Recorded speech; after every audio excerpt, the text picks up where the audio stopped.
아멘. 할렐루야. 아멘. 여러분, 저는 지난 주일에 조금은 생소합니다만은 라틴어 하나를 여러분에게 가르쳐 드렸어요. 여러분 기억나십니까? 플루스 울트라라는 말을 살펴봤습니다. 플루스는 라틴어인데 그냥 우리가 쉽게 발음하는 플러스라고 발음해도 틀리지 않아요. 더욱이라는 말, 그러니까 수학의 플러스의 의미죠. 더욱. 울트라라는 말은 저 멀리라는 그런 의미라고 말했습니다.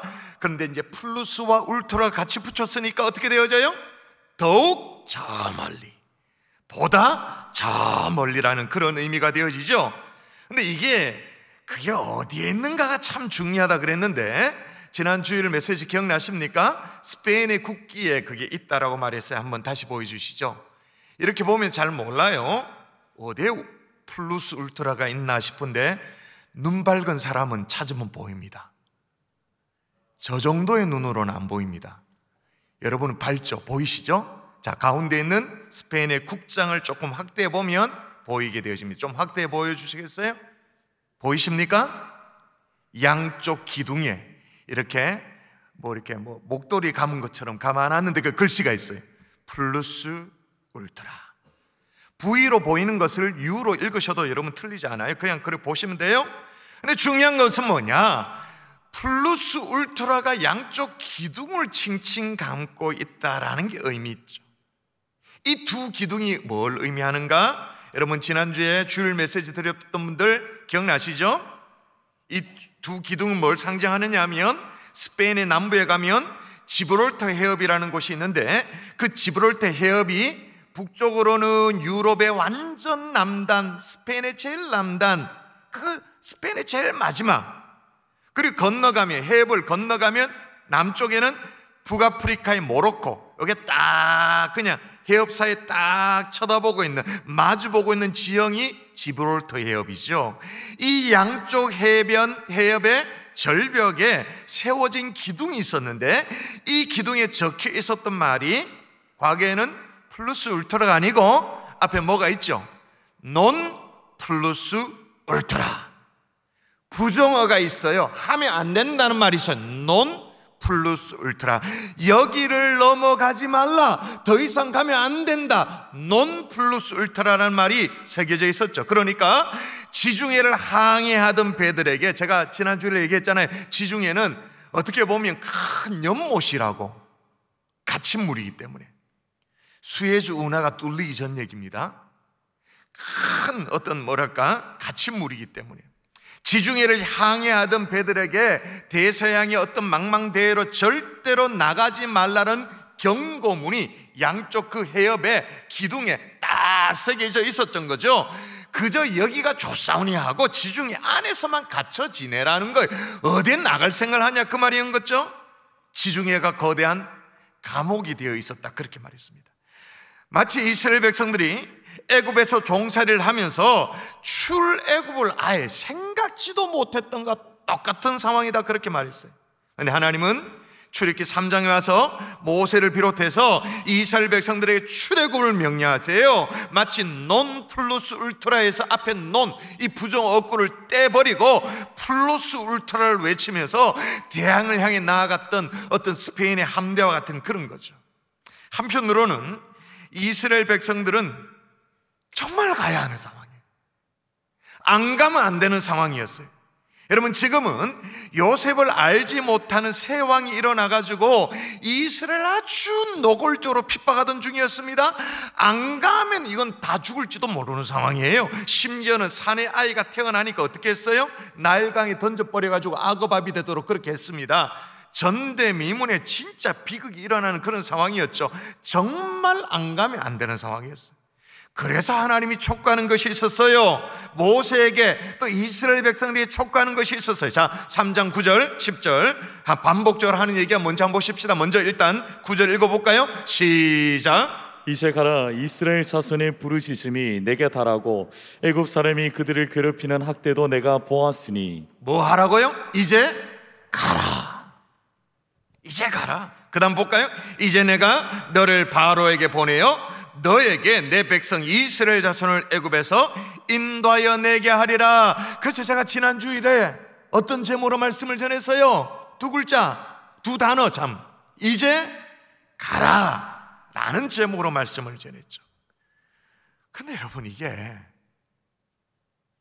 쉽게 갈 수가 있나요? 성경을 좀 아는 분들 대답해 보세요. 출애굽이 쉬웠나요? 아니, 출애굽 얘기하지 말고 어떤 새 출발을 할 때 그 새 출발이 쉽던가요? 참만해. 언제나 의미 있는 일에는 발목을 탁 잡는 것들이 있어요. 그게 어떤 내부의 어떤 장애물이 어떤 발목을 잡든지 아니면 외부의 적이 못 가도록 가로막든지 간에, 자, 이스라엘 백성 입장에서 외부의 적은 누구일까요? 이스라엘 백성들의 새 출발을 어떻게든 막으려고 하는 바로왕이죠. 바로왕. 오늘 본문 읽어볼까요? 자, 읽도록 하십시다. 19절. 내가 노니, 시작. 내가 너니 강한 손으로 치기 전에는 애굽 왕이 너희가 가도록 허락하지 아니하다가, 예, 강한 손으로 치기 전에는 누가 너희가 가도록 허락하지 않다? 애굽의 왕이 바로가 그 끝까지 못 가도록 가로막는다, 그 말이에요. 그렇게 하다가 어떻게 되냐? 자, 내가 내 손을 들어 애굽 중에 여러 가지 이적으로 그 나라를 친 후에야 그가 너희를 보내니라, 그렇게 말해. 그래서 애굽 땅에 몇 가지 재앙이 떨어져요? 10가지 재앙이 떨어지잖아요. 그 마지막에 이제 보내주려고 마음먹었어요. 보내주려고 마음먹고 다 그렇게 얘기했다가 나중에 또 생각하니까 그 엄청난 공짜 노동력이 아깝게 느껴졌는지 몰라도 또 마음을 바꿔. 지금 이스라엘 백성은 출애굽을 했는데 또 추격을 해. 그랬다가 애굽의 병사들이 어떻게 됩니까? 그냥 바다에, 홍해 바다에 몰살을 당하게 되어지죠. 외부의 적, 애굽의 왕 바로였습니다. 그런데 하여튼 하나님의 백성들이 잘 되는 꼴을 하여튼 보지 못한 그런 외부의 적이 있어요. 그렇다면 외부의 적은 그렇다 칩시다. 자, 그러면 내부의 장애물은 뭘까요? 이건 다름 아닌 지도자 모세 속에 있는, 지도자로 부름받은 모세의 내면에 있었던 이 장애물, 어쩌면 이 장애물이 훨씬 더 어려워요. 외부의 적이 어쩌면 수월할지도 몰라요. 자, 어떤 장애물이 있었는지 모세의 두 가지 질문에서 이게 다 드러납니다. 자, 첫 번째 질문이 11절에 보면 뭐라 말하냐면, 모세가 하나님께 아뢰되 내가 누구이기에 바로에게 가며 이스라엘 자손을 애굽에서 인도하여 내리까? 한마디로 뭐예요? 내가 누구간데? 내 주제에 자기의 정체성, 자기의 아이덴티티, 내가 누군지를 모르겠다라는 거예요. 그러니 어찌 새 출발하겠습니까? 지 꼬라지도 모르는데 한 발자국인들 옮길 수가 있겠어요? 자기가 누군지를 모르겠다는데. 두 번째 질문 나옵니다. 13절 읽어볼까요? 자, 또 한번 읽어볼까요? 그들이, 시작. 그들이 내게 묻기를 그의 이름이 무엇이냐리니 내가 무엇이라고 그들에게 말하리이까? 예, 두 번째 질문은 뭐냐면, 이렇게 출애굽을 명령하시는, 새 출발을 명령하시는 하나님 당신이 누굽니까? 라고. 자, 첫 번째 질문은 인간론에 관한 질문이에요. 내가 누군지를 모르겠다라는 거예요. 인간론에 관한 질문. 두 번째 질문은 신론에 관한 질문. 나도 모르고 하나님도 모르니 사실은 전부를 모르는 거예요. 그러니까 한 발자국인들 내디딜 수가 있겠어요? 여러분, 우리가 새 출발의 역사를 써내려갈 때 반드시 물어야 될 질문이 있다면, 반드시 해결해야 될 어떤 문제가 있다면 내가 누구인지, 그리고 하나님이 누구인지. 여러분, 우리도 이 문제를 오늘 밤에 한번 풀어볼까요? 아멘이십니까? 아멘. 첫 번째 질문, 나는 누구인가? 라는 것인데 자기 정체성입니다. 자, 오늘 하나님께서 모세에게 찾아오셨어요. 그리고 사명을 주셨어요. 그런데 거기에 대한 모세의 대답이 아까도 읽었습니다만 다시 읽어볼게요. 모세가 하나님께 아뢰되 내가 누구이기에 바로에게 가며 이스라엘 자손을 애굽에서 인도하여 내리까? 내가 누구이기에, 다시 말하면 내 주제에. 모세 내면에 이 장애물이 보입니까? 이게 딱 보여야 돼요. 근데 그도 그럴 것이 말이에요. 지금부터 40년 전에 모세가 애굽의 왕궁 뜰을 거니고 있었을 때, 그때 그때 만일 하나님이 찾아오셔가지고 사명을 주고 이스라엘 백성 인도해내라 라고 그랬으면 어땠을까요? 여러분 아시다시피 모세는 바로가 이 이스라엘의 사내 아이를 죽음으로 막 내모니까 이 모세의 부모님이 몰래 키우다가 더 이상 어떻게 안 되겠다 싶어가지고 나일강에 갈대 상자 해가지고 담아서 버렸잖아요. 그렇게라도 했잖아요. 그런데 이게 바로의 공주의 눈에 띄어가지고 공주의 아들로 양자로 자라나게 되어졌잖아요. 근데 만일 그때 모세야, 네가 있을 곳은 이곳이 아니다. 지금 고난당하고 있는 너의 동족 히브리 민족 그들에게 달려가서 그들을 구원해내라 라고 말씀을 하셨더라면 모세 어떻게 했을까요? 당장 네, 잘 찾아오셨습니다. 바로 찾아오셨네요. 제가 얼마 동안 준비를 하고 기도를 했는지 하나님 아시잖아요. 그 일은 적임자입니다. 제가 해결할게요. 당당하고도 자신 있게 그렇게 응답을 했을 거예요. 이 대목을 신약 성경 사도행전은 신약의 목소리를 한번 읽어볼까요? 뭐라고 기록하는지 신약에 이렇게 기록해 놨습니다. 자, 신약의 버전으로 요 당시의 모세입니다. 자, 시작. 모세가 애굽 사람의 모든 지혜를 배워 그의 말과 하는 일들이 능하더라. 나이가 40이 되매 그 형제 이스라엘 자손을 돌볼 생각이 나더니 요 뉘앙스를 아시겠어요? 그의 형제 이스라엘 자손을 돌볼 생각이 나더라. 무슨 말이에요? 자신만만했다 그 말이죠. 내가 아니면 누구와 하겠냐 그 말이었죠.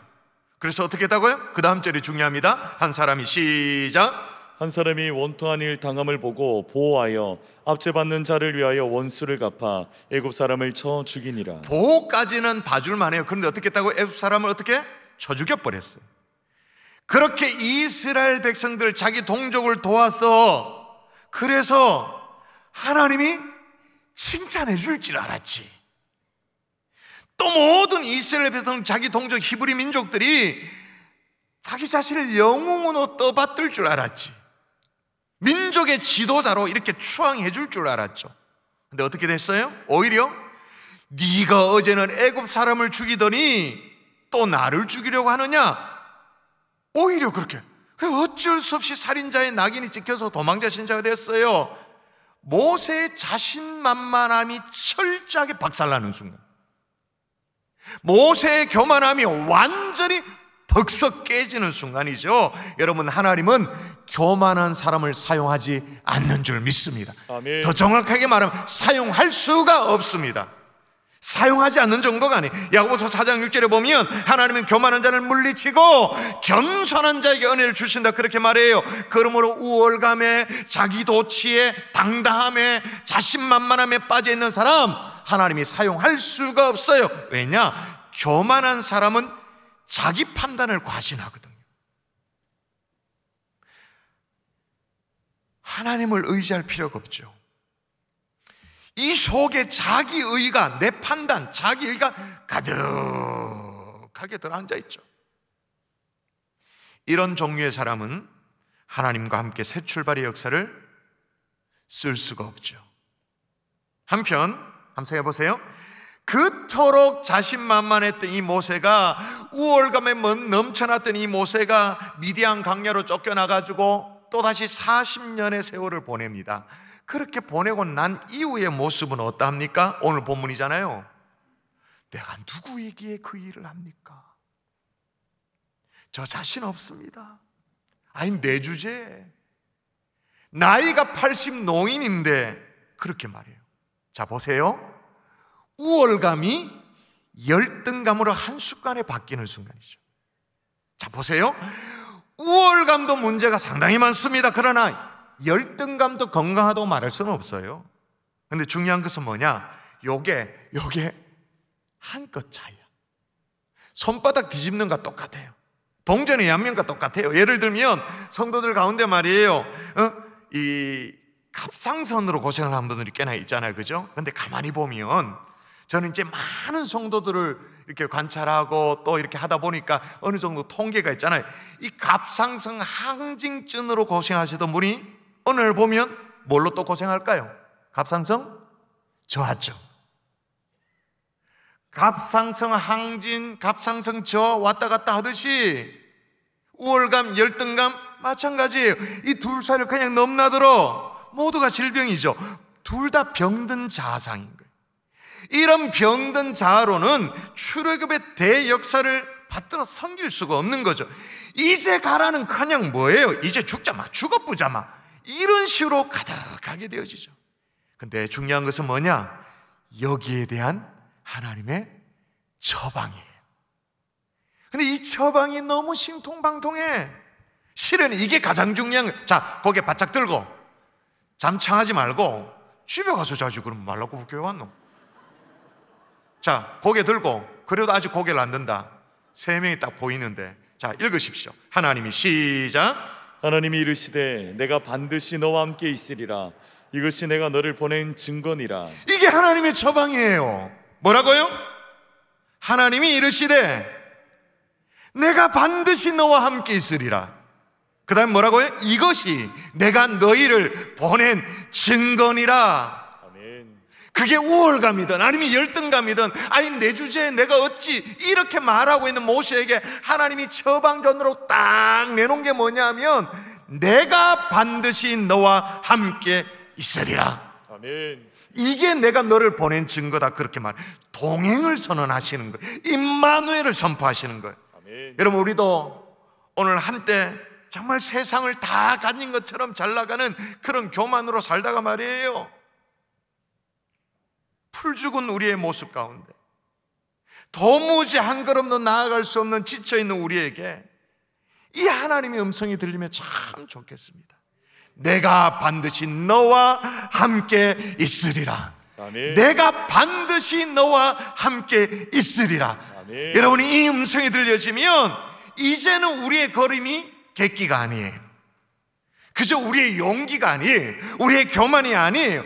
여전히 우리는 부족해요. 그러나 나와 함께 하시는 주님과 함께 이 길을 걷게 되는 줄 믿습니다. 아멘. 아멘이십니까? 아멘. 다시 말해서 지금 모세에게 제공하고 있는 이 처방전이 뭐냐면, 모세, 내가 누구간데 물었잖아요. 하나님 앞에 난 내가 누군지도 모르겠으면 이렇게 물었잖아요. 근데 하나님의 처방전은 뭐냐? 모세, 네가 누군지를 모르겠니? 너의 정체성을 너에게서 찾지 말라는 거예요. 근데 이걸 오해하지 마십시오. 모세, 너의 정체성을 찾지 말라, 그 말이 아니에요. 정체성을 찾아야 되지. 자기 정체성을 잃어버리면 세상이 얼마나 우왕좌왕하며 정체성을 찾아야 되죠. 근데 중요한 건 뭐냐? 모세, 너의 정체성을 너에게서 찾지 말라, 그 말인 거예요. 왜? 찾아봐야 잘 나갈 때 우월감, 좀 못 나가면 열등감, 둘 중에 하나일 테니까. 우리도 마찬가지잖아요. 우리의 정체성이 필요 없다, 그 말이 아니에요. 필요해요. 그러나 진짜 나의 정체성을 누구에게서 찾아야 될까요? 여러분은 아무리 이 속을 까보고 머리를 까봐도 나의 정체성이 발견되어집니까? 그 발견되는 게 죄 덩어리, 완전 추적고 더럽고 음란하고 그런 게 툭 튀어나오지. 그게 내 정체성인가 생각하면 부끄러워서 살 수가 없죠. 근데 한번 열어봤더니 좀 잘 나가는 게 있어. 젊음이 있어. 좀 잘생겼어. 성적도 좀 돼. 부모님 백그라운드도 좀 돼. 그럼 뭐예요? 교만해갖고 끄떡끄떡 세상 다 얻은 것처럼. 그게 진짜 나의 정체성일까요? 여러분, 우리의 정체성은 하나님 안에서 발견되는 것인 줄 믿습니다. 우리의 존재 이유를 하나님에게서 찾아낼 수 있기를 주 예수 이름으로 축원합니다. 아멘. 그게 새해 반드시 해야 될 일이, 나는 누구인가? 하나님 안에서. 두 번째 지도자 모세가요, 내면의 질문이 있었던 게 당신은 누굽니까? 라는 질문이었어요. 출애굽이 과연 하나님의 계획 안에 있는 건 맞냐라는 질문이죠. 하나님이 원하시는 건 맞습니까? 그렇다면 과연 이 엄청난 역사를 일으키는 하나님은 누구시냐라는 문제죠. 그래서 모세가 물어요. 하나님, 제가 하나님을 잘 모르는데요. 우리보다 모세는 하나님을 잘 몰랐어요, 솔직히. 우리는 신구약 성경을 다 갖고 있기 때문에 계시가 다 완성된 상황에서 하나님을 알기 때문에 잘 몰랐죠, 모세는. 그리고 400년 동안 노예 생활하던 이 예배를 잃어버린, 하나님을 경배를 잃어버렸던 이 이스라엘 백성들도 하나님을 나도 잘 모르고 백성들도 하나님 몰라요 라고 물어요. 그 내용이 오늘 본문 13절에 나옵니다. 한번 읽어볼까요? 또 읽도록 합시다. 모세가 시작. 모세가 하나님께 아뢰되 내가 이스라엘 자손에게 가서 이르기를 너희의 조상의 하나님이 나를 너희에게 보내셨다 하면 그들이 내게 묻기를 그의 이름이 무엇이냐 하리니 내가 무엇이라고 그들에게 말하리이까? 그 이름이 뭐냐고 물으면 내가 뭐라고 대답할까요? 라는 거죠. 그래서 하나님의 본질을 묻고 있는 질문이에요. 우리가 믿는 여호와 하나님이 과연 어떤 분이십니까? 하나님의 실체에 대해서 묻고 있는 거예요. 근데 정신 바짝 차려 보십시오. 조금 더 제가 여러분의 수준을 조금 이렇게 업그레이드 시켜가지고 좀 높게 평가해서 조금 더 진도를 내볼게요. 오늘 본문이 출애굽기 3장입니다 3장인데 출애굽기 6장에 가보면 6장 2절에 보면 하나님께서 모세와 말씀을 나누시면서 하나님의 이름을 여호와라고 모세에게 처음 가르쳐 주셨다고 말해요. 이 대목 한번 읽어볼게요. 제가 읽어볼게요. 잘 보세요. 하나님이 모세에게 말씀하여 이르시되 나는 여호와니라 내가 아브라함과 이삭과 야곱의 전능의 하나님으로 나타났으나, 요 어조를 잘 알아야 됩니다. 하나님으로 나타났으나 나의 이름을 여호와로는 그들에게 알리지 아니하였고. 자, 잠시 유지해 주세요. 처음부터 하나님이 앞에 자막 앞쪽. 하나님이 모세에게 말씀하여 이르시되 나는 여호와니라 모세에게 가르쳐 줬다 그 말이에요. 무슨 말인지 이해되시죠? 근데 그 다음 붉은색이 더 중요합니다. 붉은색 한 번 더 읽습니다. 내가 시작. 내가 아브라함과 이삭과 야곱에게 전능의 하나님으로 나타났으나 나의 이름을 여호와로는 그들에게 알리지 아니하였고. 아멘. 그러니까 아브라함과 이삭과 야곱에게는 전능의 하나님으로 나타났으나 나의 이름으로는 여호와라고 그들에게 알리지 않았다, 그렇게 말합니다. 이게 뭘 의미하죠? 내가 모세에게 처음으로 여호와라고 알려줬다 그 말인 거죠. 그럼 그게 진짜인가? 지금 잘 따라오고 계신지 모르겠어요. 그게 진짜인가? 진짜 모세에게 처음으로 여호와라고 알려주는가? 그게 만일 진짜라면 모세 이전에는 성경에 여호와라는 이름이 있으면 안 되죠. 왜? 내가 모세에게 처음으로 여호와라고 가르쳐줬다고 말했으니까 모세 이전에 성경의 기록에 예를 들면 창세기, 출애굽기 앞쪽 이런 쪽에는 여호와라고 이름이 나오면 안 돼요. 그런데 160번이 나와. 뭐 16번도 아니고 160번이 나와. 그럼 이게 어찌 된 거예요? 이 말이 뭐죠? 아브라함과 이삭과 야곱은 하나님을 여호와인 줄을 전혀 몰랐다 그 말이 아니에요. 여호와라고 부르긴 불렀죠. 근데 그 뜻이 뭔지, 여호와 하나님이 어떤 분인지 잘 몰랐다 그 말이에요.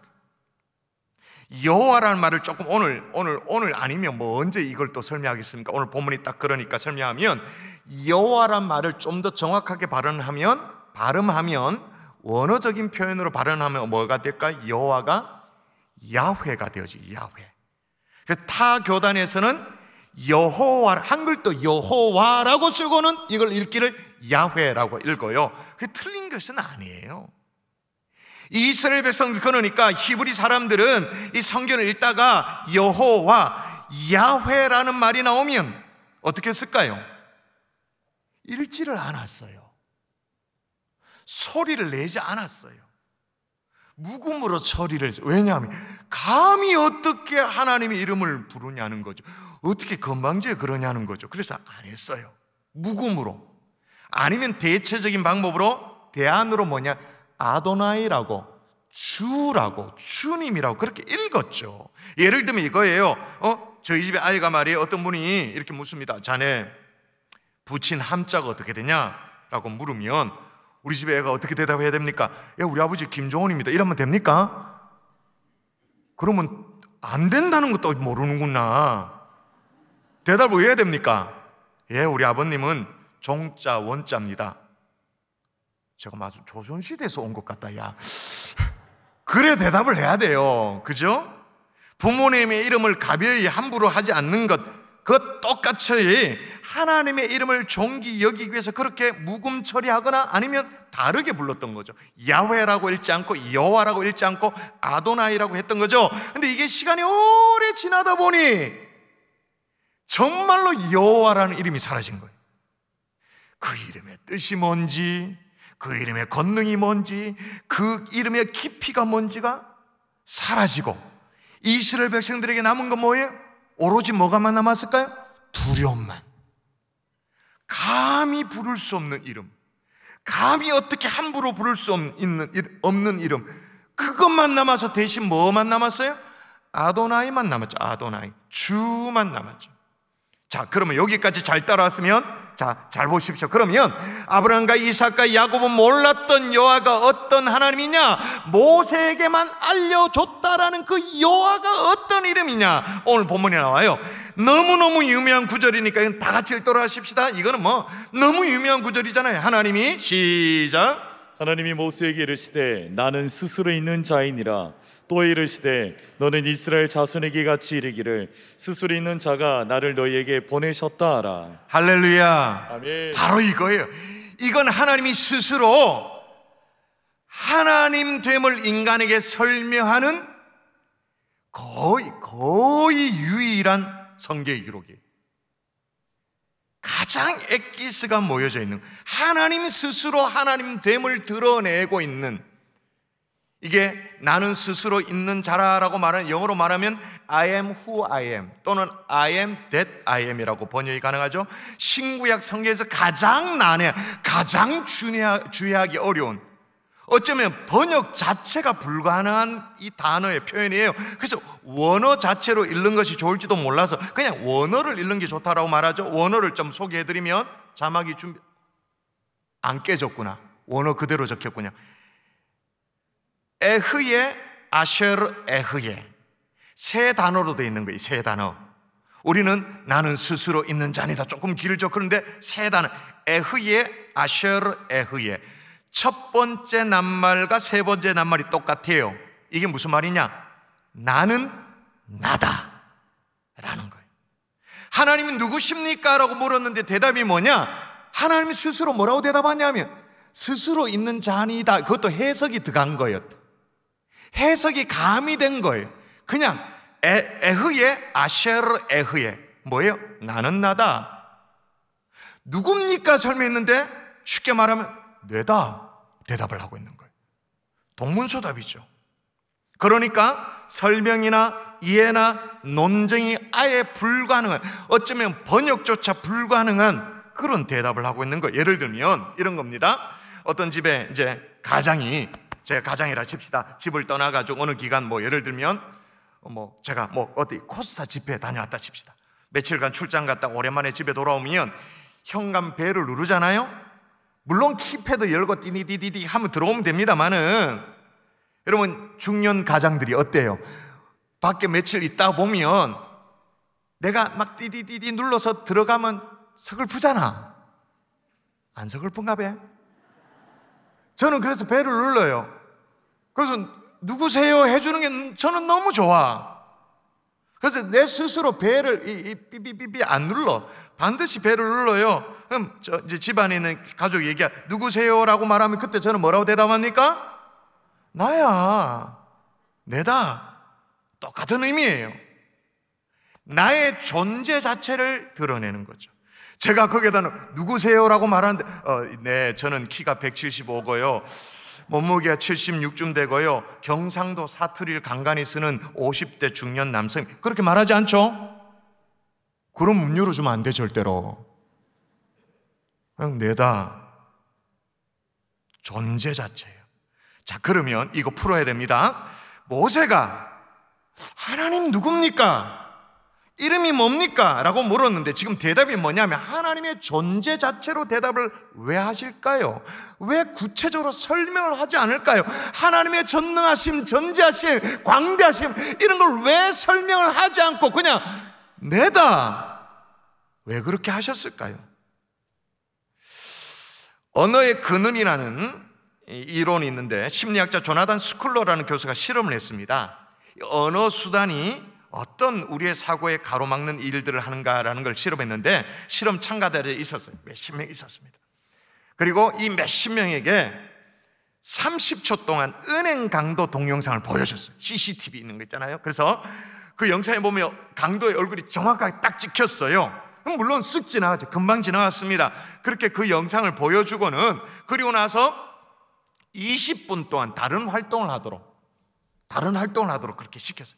그 다음에 테스트를 했죠.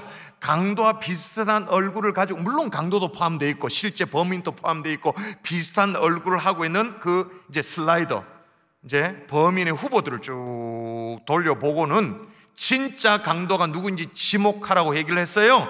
정확하게 강도의 얼굴이 찍힌 그 동영상 CCTV를 봤습니다마는 20분 동안 공백이 있었기 때문에 강도를 지목한 게 실험 참가자들의 64%가 강도의 얼굴을 정확하게 딱 지목을 했어요. 그런데 이번에 좀 다른 실험을 했습니다. 똑같은 숫자, 똑같은 조건에 또 다른 그룹 참가자들에게 똑같은 그 영상을 보여줬어요. 정확하게 얼굴이 찍혔지만 잠깐 스쳐 지나갔죠. 20분 동안 똑같이 다른 활동을 하도록 했습니다. 그런데 이번엔 차이가 있는 게 뭐냐면 20분 동안 똑같이 다른 활동을 하도록 하고 5분 동안 생각하고 있는 것들을 잘 보존하기 위해서 강도의 얼굴을 글로 써보라고 했대요. 글로 써보라고. 강도의 얼굴을 잊을 수 있으니까 그 아까 전에 본 그 영상 그대로 강도의 얼굴을 글로 묘사해보라고 그렇게 했어요. 그렇게 하고 난 뒤에 똑같이 강도가 포함되어 있는 비슷한 얼굴을 슬라이드로 넘겨서 쭉 보여줬어요. 진범을 몇 명만 맞췄을까요? 퍼센테이지가 절반으로 뚝 떨어졌어요. 38%로. 그럼 그 사이에 무슨 일이 일어났습니까? 결론을 말하면 언어라는 수단이 진실을 가렸어요. 말로 표현하는 순간 왜곡되기 시작한 거죠.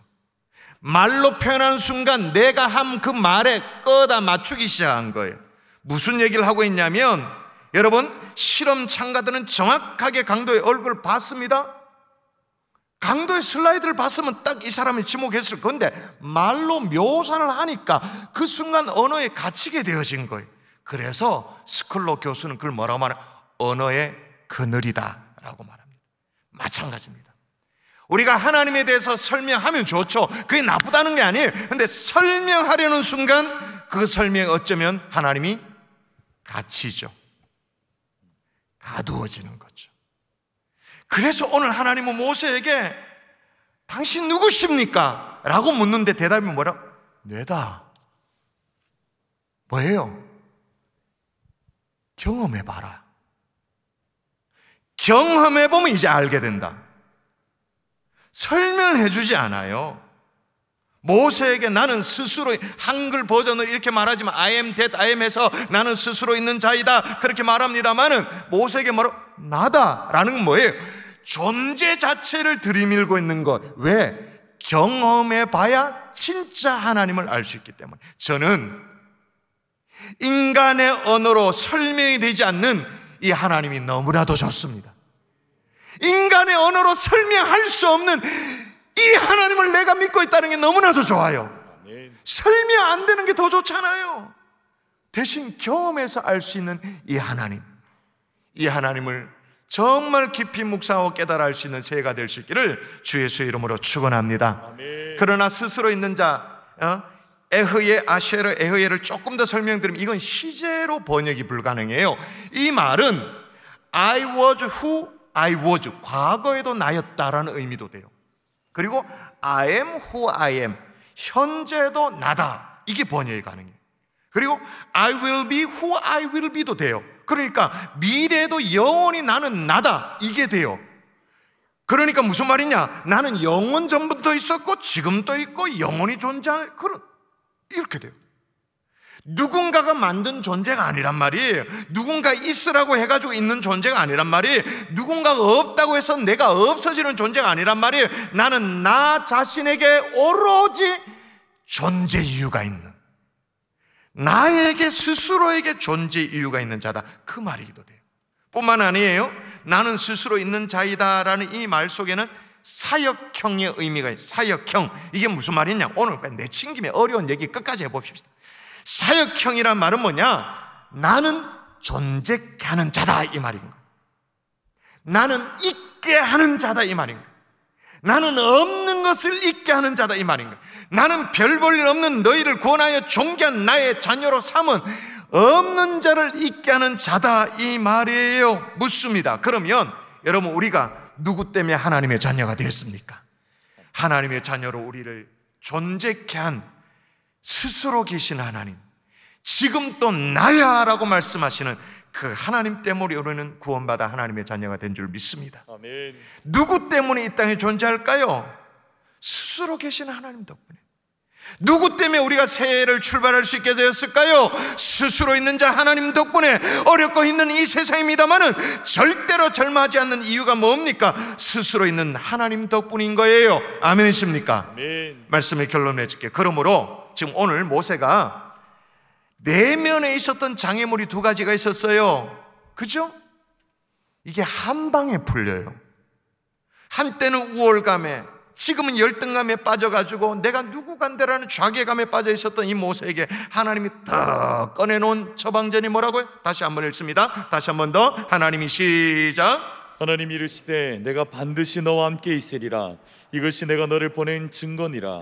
아멘. 무슨 말이에요? 모세, 너의 정체성을 너에게서 찾으러 가지 말라는 거예요. 누구에게서? 너와 함께하는 나에게서. 그래야 흔들리지 않으니까. 찌질하게 그냥 교만 떨고 어떨 때는 그냥 열등감에 빠져, 그렇게 하지 않으니까. 또한 당신은 누구십니까? 묻고 있는 모세에게 나는 스스로 있는 자라고 드러내시면서 이 출애굽의 대역사를 이끌 그 이유와 명분을 나에게서 찾는 것, 너에게서 찾는 것이 아니라 하나님에게서 찾으라고 말씀하고 계시는, 마찬가지예요. 우리도 올 한 해 이제 가야 되잖아요. 출발해야 되잖아요. 근데 이게 쉽습니까? 안팎으로 발목을 꽉 잡는 게 있죠. 그러나 누구 간대가 아니라, 내가 누구 간대가 아니라 당당하게 나설 수 있는 이유는 뭐냐? 나와 함께 하시는 하나님이 계시기 때문에. 아멘. 목사님이 있는 것도 아니고 내 친구가 있는 심지어 부모님이 있는 것도 아니고 나와 함께 하시는 하나님이 계시기 때문에 우리는 당당할 수 있는 줄 믿습니다. 아멘. 근데 그 하나님이 누구시냐? 설명이 불가능해. 설명하면 그 설명 자체로 제한되는, 그래서 그냥 존재 자체로 드러내시는 하나님, 스스로 존재하시고 역사하시고 나의 존재의 이유가 되시는 그 하나님이 우리의 하나님이신 줄 믿습니다. 아멘. 그 하나님과 새해 이제 가라 말씀하시는 주님의 음성에 순종하는 하나님의 종들 될 수 있기를 주 예수 이름으로 축원합니다. 아멘.